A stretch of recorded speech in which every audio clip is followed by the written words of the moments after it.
este espacio queremos conversar con distintos profesionales del derecho que participaron en la redacción y edición de las nuevas reglas sobre lo que implica para la profesión jurídica en Puerto Rico. Mi nombre es Sigfrido Esteider Figueroa, soy director administrativo de los tribunales y me acompaña el licenciado Manuel Quiliquini.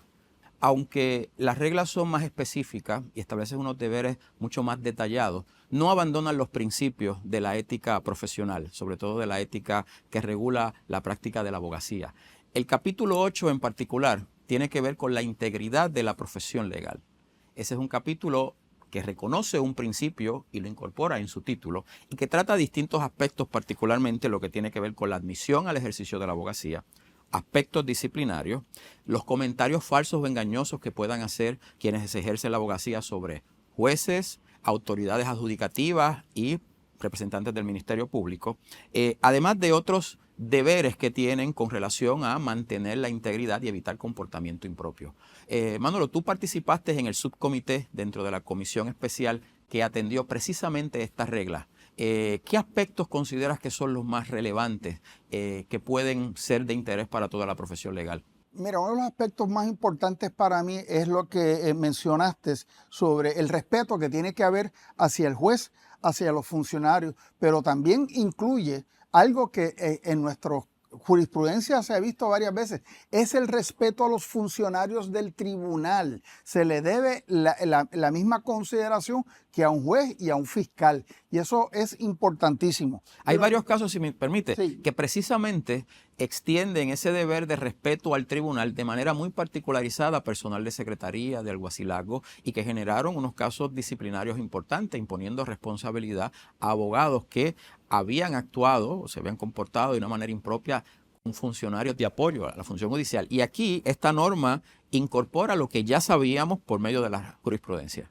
Yo creo que estas normas tienden a proteger a aquellos componentes dentro de nuestro sistema jurídico que a veces han estado algo desvalidos, como por ejemplo los asociados que pueden hacer y no pueden hacer. Aquí es importante establecer que la regla 8 es el espíritu de las reglas, donde te dice, primero, tenemos que obedecer. Número 2, tenemos un respeto. También dice algo que puede ser un poquito controversial, pero siempre estuvo en las reglas. Es la obligación del abogado y la abogada de reportar violaciones a las normas éticas, porque nosotros sabemos que muchas veces por no incomodar, por no ir contra un compañero o compañera, simplemente nos hacemos de la vista larga. Ahora hay una obligación ética de traer esto al tribunal. Claro, esto es una regla nueva, vamos a ver cómo se desarrolla, pero es una visión novedosa. La regla establece un concepto particular para generar ese deber de informar. Habla de una duda sustancial relacionada con la comisión de una violación a la norma ética. Y lo dice no solamente con relación a los abogados, dice también con relación a los jueces, como parte de la institución judicial. Y ese deber sí existía, pero recuerda también que hay unos comentarios que pueden aclarar, ilustrar a quienes ejercen la abogacía sobre las circunstancias que activan ese deber de informar. También habla de la admisión al ejercicio de la abogacía y dice algo que ya sabíamos, que es que el Tribunal Supremo de Puerto Rico tiene la facultad inherente y exclusiva para regular estos temas de admisión al ejercicio de la abogacía. Y habla también ese capítulo 8 sobre los procesos disciplinarios. Y aunque hay una regla que regula el proceso disciplinario, es importante destacar que el Tribunal Supremo, en la resolución que adoptan las nuevas reglas de conducta profesional y crea la comisión permanente, de manera específica delega en esta nueva comisión que ha creado la función de elaborar unas propuestas de normas de procesamiento disciplinario de los abogados para mirar la perspectiva procesal de manera coherente con estas nuevas reglas de conducta profesional. Si las reglas eran viejas, el proceso también es un proceso que no ha sido modificado en años recientes y hay mucha tela de donde cortar para hacer este proceso mucho más eficiente, mucho más justo y sin perder su norte, que es que los abogados que violen las normas éticas deben ser disciplinados. Así que yo tengo una yo tengo altas esperanzas en que el cuerpo disciplinario, el proceso, va a ser también revolucionario, humanizado y efectivo. Salvaguardando los derechos de todas las partes. Claro. Recuerden que la ética profesional a lo que va dirigido es a salvaguardar intereses públicos importantes. En este caso, la prestación de servicios competentes al ciudadano y la protección institucional. El respeto y la confianza de la ciudadanía en la institución también es importante y es un valor que pretenden garantizar las normas de ética profesional.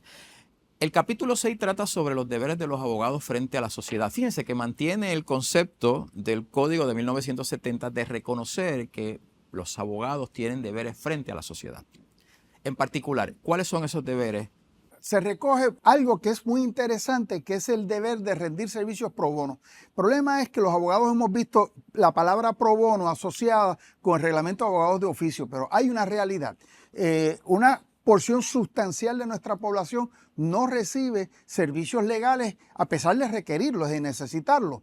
Se habla, siempre pro bono se hablaba de la persona indigente. Ahora el término no es solamente los indigentes, son los que tienen escasos recursos. O sea que no es que yo sea pobre, pero es que no me da el dinero. Lo más importante es que reafirma nuestra obligación de dar servicios pro bono, indistintamente del reglamento, de todo lo demás, porque es una función social que todos nosotros acordamos realizar desde el primer momento en que salimos a la práctica. El capítulo 6 trata de manera distinta el servicio pro bono y las designaciones de oficio. Y expresamente destaca que las designaciones de oficio se manejan por lo dispuesto en el reglamento de designaciones de oficio. Así que los abogados pueden acudir a toda la literatura que ha puesto a su disposición el Poder Judicial sobre ambos temas para conocer cuáles son sus deberes específicos, tanto como para prestar representación pro bono como representación legal de oficio. El capítulo 5 trae una novedad importante a la regulación de la práctica de la abogacía, porque habla de los deberes que tienen los socios y los supervisores y aquellas personas que ostentan un cargo gerencial de un bufete respecto a las personas supervisadas. Ese fue un tema que manejó el subcomité al que perteneciste. ¿Podrías hablarnos con especificidad qué lo motiva? Lógicamente, la base es la propuesta de la American Bar Association, pero se generó un debate intenso en el subcomité que luego se trasladó al comité especial y que redundó en esta propuesta para el Tribunal Supremo. ¿Qué nos puedes hablar al respecto? Mira, curiosamente esta es una de las muchas reglas que van a la práctica del derecho, no a la cuestión filosófica del rol del abogado. Aquí tenemos una realidad. Nosotros tenemos abogados que supervisan a otros abogados. Tenemos abogados que supervisan personal de oficina. Tenemos abogados que supervisan proveedores externos. Y aquí se ha creado la figura del abogado supervisor, no necesariamente que tenga el título, pero que tenga la función de supervisar, y establece unas obligaciones de cerciorarse que la gente que esté bajo su supervisión cumpla con las normativas éticas. Sin embargo, tiene también el otro lado de la moneda. Yo soy un asociado trabajando en un bufete, me piden hacer algo que yo entiendo que es contrario a las normas éticas. Esta regla me concede una protección. Yo puedo decirle a mi jefe, mira, es que lo que me estás pidiendo viola las normas éticas. Yo creo que es un cambio fundamental. Ciertamente impacta más a oficinas de abogados donde hay múltiples abogados y empleados, el solo practitioner, o el practicante individual, pues quizás no le aplique, pero es muy importante recalcar que hay una obligación de supervisión sobre los terceros. ¿Qué quiere decir? Si tú estás contratando los servicios de un investigador, de un emplazador, o estás contratando los servicios de ChatGPT para hacer cierto tipo de investigación, hay una responsabilidad del abogado de cerciorarse que al hacer esa contratación, ese personal o esas empresas cumplan con su obligación ética. Y uno de los mejores ejemplos es el privilegio cliente abogado. Si yo estoy contratando una compañía para que me venga a dar servicios en mi oficina, digamos para establecer una red tecnológica, yo tengo que asegurarme que esas personas entiendan lo que es el concepto cliente abogado y que lo preserven, porque yo soy el protector de eso y tengo que asegurarme que todos los que están bajo mí cumplan con ese requisito ético. Hay varios comentarios que siguen a esa regla y hay uno en particular que da algunos ejemplos de las medidas que debe tomar las personas que tienen puestos gerenciales en un bufete y que son abogados, o los socios o los supervisores respecto a las personas sobre quienes ejercen esa supervisión. Habla específicamente del tema de conflicto de intereses y aunque no lo menciona, posiblemente ese comentario debe verse en unión a la figura de la muralla china, que se está adoptando en Puerto Rico como un mecanismo para precisamente evitar la descalificación imputada o vicaria que se hacía sobre un bufete cuando se incorporaba a un bufete una persona que traía información confidencial que era potencialmente conflictiva frente a los clientes que representaba el bufete al cual se incorporaba. Así que en unión de ambas reglas, uno podría pensar que el deber de un supervisor o los gerentes es precisamente aplicar efectivamente los principios de la figura de la muralla china, entre otros. También menciona el tema de los honorarios de abogado y menciona también el tema del dinero que pertenece al cliente. Es decir, el dinero de un cliente tiene que preservarse y no confundirse con el dinero del bufete. Y una de las medidas que tienen que tomar los supervisores es garantizar que el personal bajo su supervisión también viabilice ese deber. Pero hay uno que no está ahí especificado que me gustaría saber tu opinión si en efecto está implicado. Y es que ahora todos los abogados tienen el deber de tomar 6 créditos sobre estas reglas de conducta profesional no más tarde del 31 de diciembre del 2026. ¿Tienen los supervisores, los gerentes y los socios de los bufetes el deber de asegurarse de que el personal que supervisan cumplan con esa directriz del Tribunal Supremo? Definitivamente. De hecho, voy a dividir esa pregunta en 2 áreas. Primero, todo el mundo, no importa cómo usted esté en términos de crédito, el Tribunal Supremo hizo mandatorio el recibir 6 créditos en este código, sobre este código. ¿Qué sucede?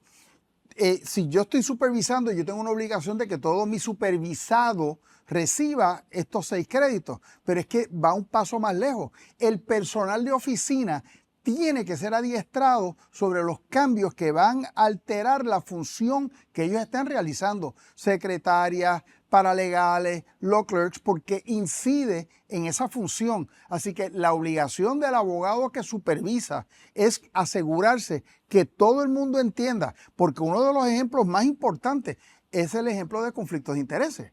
En nuestro ordenamiento actual, el conflicto de intereses aparece en un canon, pero ahora tenemos cerca de 13 reglas específicas sobre el conflicto de intereses.